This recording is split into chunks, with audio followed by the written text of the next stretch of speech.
Tell me about your business. You custom wire in radios and lights, is that correct? Everything that you see on this truck, I've wired in myself.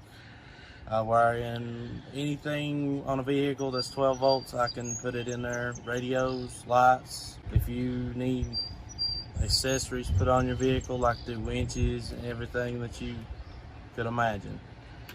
And you wire it through the firewall so it's safe and all that aspects. Everything as safe as possible.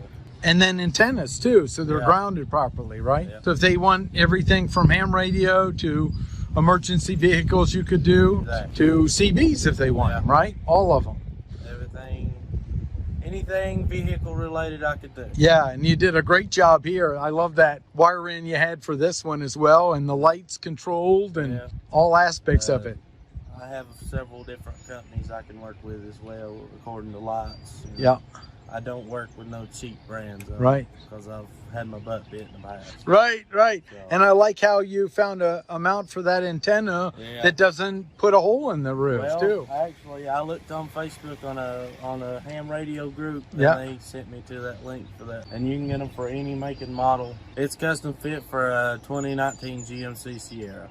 Let me show you the wiring underneath the hood. Okay. That's the most. That's a big deal. Yeah, that is.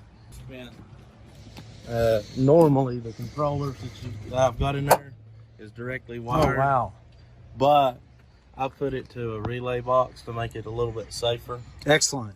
So properly it's all grounded. fused, Yeah. Grounded. Excellent. And properly run to the battery to where it won't hit no moving parts or no get melted off or anything. Right.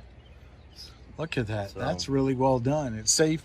It opens and closes, and then you also do volunteer fire, correct? Yes, I'm a firefighter at 2 different departments. Fantastic. Well, thanks so much. This is great. We'll put a link below of your Facebook page. Look forward to it. Thank you very much. Take care. You too. And it was great having you in the class as well. I enjoyed it.